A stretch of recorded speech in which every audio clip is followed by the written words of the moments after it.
Sa video na to, wala tayong i-review pero gusto ko lang pag-usapan natin kung nasaan na nga ba tayo sa punto ng pagpili ng mga devices.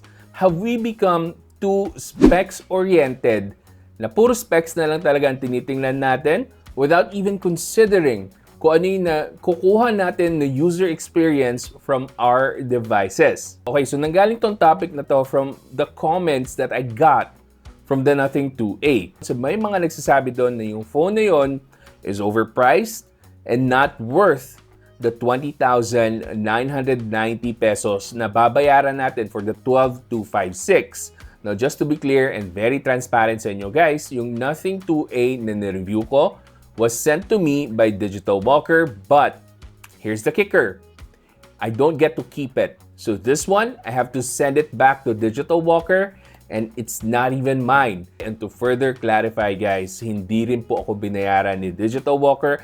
They didn't even tell me to make this video. This is just my own initiative kasi baka lang nakukuha nyo yung maling message from me, from my videos na pinupush ko na puro specs lang. Kasi may mga short videos akong ginawa where I said na if I had to pick between hardware or software, yung hardware ang pipiliin ko, yung specs mismo, kasi we cannot upgrade yung hardware. So for example, if you're given a chipset na ganito kalakas, hanggang dyan na lang talaga siya. Hindi na natin yan mapapalakas pa. Now in contrast, yung software, sabihin man natin na sablay siya sa simula, pwede yang ma-upgrade and pwede pang maayos ng isang brand. Pero you have to comprehend guys, na yung short videos ko na yon, ibig sabihin lang po, wala tayong ibang choice. So if I really had to pick and walang in-between, walang middle ground kung saan pwedeng pagsamahin yung magandang specs and magandang software, well of course, we have to go with the hardware. But what if magkaroon tayo ng isang device na maganda yung harmony between the hardware and the software? Well of course, yan ang mas dapat nyong tingnan. At dapat nyo talagang i-consider yan guys, yung middle ground. Kasi we are at a point in 2024 na yung mga applications natin kayang-kayang patakbuhin smoothly even by the budget range ng mga phones. So in this video, gusto ko lang talagang mamulat tayo lalo and maitama yung baka mali kong naituturo sa inyo na specs lang dapat ang basihan sa pagpili natin ng isang device. Of course, the chipset will always play a big role. But again, once you find a device with a really good software optimization plus maganda rin yung specs, you should really grab the opportunity to get that device. So while it is true na the Poco X6 Pro is a much better option kung hardcore gamer kayo pagdating sa specs dahil nga meron tong Dimensity 8300 Ultra versus the 7200 Pro ng Natin 2A, I would still argue that the user experience is much better on the Natin 2A. And yung punto kong ito is coming from a place of concern for those who were affected by the recent boot loop issue ng mga Poco devices. Lilinawin ko lang para sa mga hindi naapektuhan ng boot loop, ng dead boot, well, good for you. But it doesn't mean that we should disregard yung mga tao na naapektuhan nung ganang issues. Kasi aminin natin, marami talaga ang naapektuhan ng mga issues na yan, yung boot loop, yung dead boot, and other bugs na meron sa Xiaomi. Now, para sa mga Xiaomi fans, you might be thinking, oh no, sinisingle out tayo nitong Pinoy Techdad na to. Sino ba tong kupal na to? But then, let me just quickly remind you guys na ang pinakamaraming devices na available dito sa studio ko right now are Xiaomi devices. Tingnan nyo, kakabili ko lang nito ng Xiaomi 14 Ultra. Meron pang camera kit and napakaganda niya. This was bought with my own money. So, I am in no way, 0% na hater ng isang brand.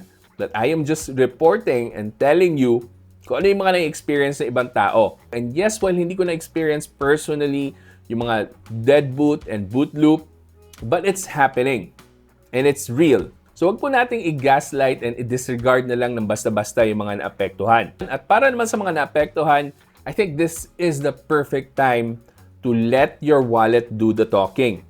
We should support brands who really care about their consumers, yung binibigyan tayo ng napakagandang software optimization, software updates, and yung mga updates that really make sense and hindi lang mag-i-introduce ng more bugs. Kaya kung napanood nyo yung review ko ng Natin 2A, I really said na I will make my stand and I would highly recommend that device over any similarly priced na China brand na device, given na hindi hardcore gamer. But there is a caveat to that or a warning para sa inyo na yung recommendation na yon is more for the casual users. So kung casual gamer ka and you just want an overall really good performance na phone, maganda yung camera, decent yung performance, then I would say the Nothing 2A is perfect for you. However, of course, andyan pa rin yung mga hardcore gamers natin na gusto talaga nila na sagad yung graphical settings, sagad yung performance.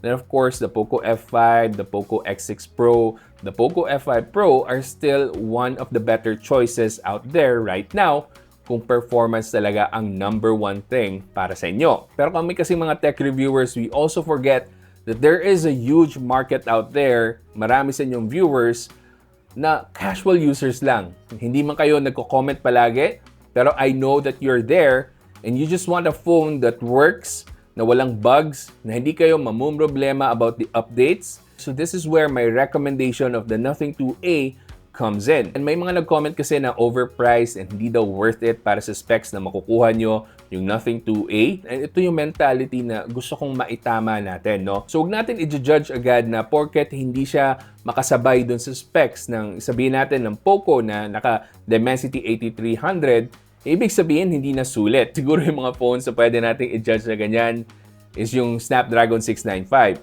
So pag nakita nyo yung Snapdragon 695, kumuha kayo ng basurahan, buksan nyo yung phone, ilagay nyo doon. Yun lang po. Dapat ang mga basura nyo, iniipon nyo sa isang tabi. Natindihan nyo, kaya ayoko nang mangyari pa. Mangyari pa. Sasabi ko lang, para ka nananadya. Joke lang.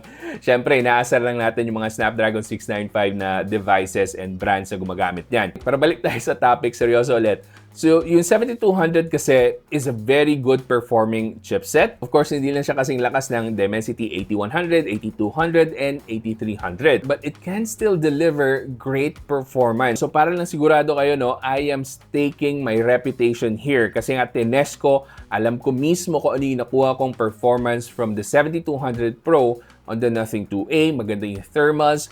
Pwedeng-pwede for high graphical settings. Kahit na, again, hindi siya meant as a hardcore gaming device. Now, I'm sure meron din mga Google Pixel fans na sasabihin na masulit yung Pixel 7a or Pixel 6a, Pixel 7 kesa sa Nothing 2a. But then, I will remind you na yung Nothing 2a is officially released here sa Philippines.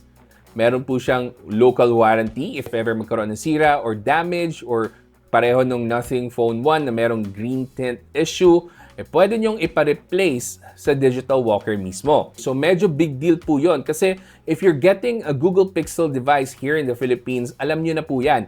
Wala po tayong local warranty, so just in case na malasing kayo, good luck po sa inyo. Maghahanap po talaga kayo ng third party na technician na pwede mag-ayos and hopefully meron silang parts para maayos yung device nyo. And aside from that, wala pa pong 5G dito sa Philippines yung mga Pixel devices natin. And para sa mga Pixel fans, don't get me wrong, I am the biggest advocate dito sa Philippines na tech reviewer para sa Pixel devices. Ako yung palaging nagpo-post ng mga magagandang photos ng Pixel devices natin. So I am not against you guys. I am with you. But until we see an official release of the Pixel phones here in the Philippines, medyo we have to take a backseat kasi ayun nga, talo tayo nung may mga local warranty. Lalo na may Nothing phone na tayo na close to stock Android experience. And eto na nga, mas affordable pa yung Nothing 2A. So kung overall value ang usapan and gusto lang natin ng device that just works, na very smooth, wala tayong gaanang problems na ma-encounter. And for me, medyo okay lang na i-sacrifice natin ng konti yung specs. Basta meron tayong magandang experience and reliable yung makukuha natin na device na wala tayong sakit sa ulo na iisipin just in case magkaroon ng issue with the boot loop or even worse, magka-dead boot. So balikan natin yung tanong, are we too specs-oriented na dito sa Pilipinas? Well, I can't blame you kasi ganun talaga tayong mga Pinoy.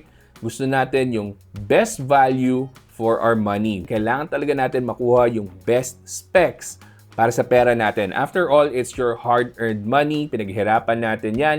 Hindi po madaling kitain ang pera. So we really want something that is powerful and something that will last us for a long time. Pero ginaguarantee ko sa inyo guys na in 2024, we don't really have to look for something that has the max specs para sa mga devices natin to get great value. Kasi great value can also be found in a combination of decent specs and great software optimization. So pag kinumbine natin yan, we get a perfect harmony, we get a perfect user experience na walang sakit sa ulo. So you really have to consider this ngayong 2024. So hopefully medyo na-educate kayo and hopefully nadagdagan na naman yung kaalaman nyo tungkol sa pagpili ng tamang device para sa inyo. Pero para sa mga hardcore gamers, naiintindihan ko, gusto natin yung best specs para sa pera natin. And that's okay as well. And by the way guys, meron pala akong list of recommended phones dyan sa description box just in case naghanap kayo ng perfect phone na para sa inyo. And kung gusto nyo pang matuto about sa phones, may mga ililink po ako dyan. Panigurado, magugustuhan nyo yung mga yan.